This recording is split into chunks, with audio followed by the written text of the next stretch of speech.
ঠিকভাবে এসছি 300 ফিটে হচ্ছে অটো রিক্সার ফিল নিচ্ছি আমরা। এটা হচ্ছে 300 ফিটের রাস্তা, আর আমরা এখন আছি অটো রিক্সায়। আমার সাথে আছে আমার অ্যাডভোকেট আফসার ভাই, আমাদেরকে অনেক সময় দিছে আজকে। তো আসলে আমরা অনেক কৃতজ্ঞ, আজকে আমাদেরকে অনেক সময় দিচ্ছে, অনেক জায়গায় ঘুরাইছে।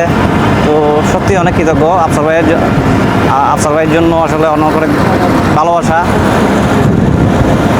আফসার ভাই কিছু বলেন ভাই। কি বলবো ভাই, আসলে দেশের মানুষ, বন্ধু মানুষ, অনেক দিনের পুরনো সম্পর্ক।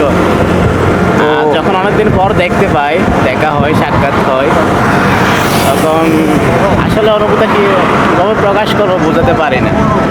এটাই আসলে অনেক দিন পর দেখা হয়েছে আমাদের সাথে, আমরা একসাথে ছিলাম বন্ধুর মতনই, মানে একসাথে ছিলাম অনেক দিন ধরে। আসলে কি বলবো, তো ঢাকায় আসলে কেউ কাউকে সময় দেয় না, এটা হচ্ছে সত্যি। তো আমাদেরকে সময় দিছে, নিজের সময় কাজ দেয় না ফেলে। তা না, আসলে অনেক সময় এমনও সময় আসে হ্যাঁ। যে আমি সময়টা কাকে দিব, সময় দেওয়ার মানুষ পাই না। বুঝতে পারছি। এই যে আজকে পাইছি ভাই বন্ধু মিরাজকে, তো আমাকেও এমন একটা আনন্দের মুহূর্ত দেওয়ার জন্য। কাজের ব্যস্ততার মাঝে আসলে তেমন একটা বুঝছি, বাহিরে ঘোরা হয় না। কাজের ব্যস্ততা ফেলে মানে আমাদেরকে সময় দিচ্ছে, নিজের কাজ ফেলে। তো সত্যি অনেক অনেক কৃতজ্ঞতা। আমাদেরকে যে অনেক জায়গায় ঘুরাইছে, ঢাকা শহর তো আমরা তেমন আমি মোটামুটি চিনি না তেমন, আমাকে ঘুরাইছে, আসলে অনেক ভালো লাগছে আজকে। তো এটাই আর কি।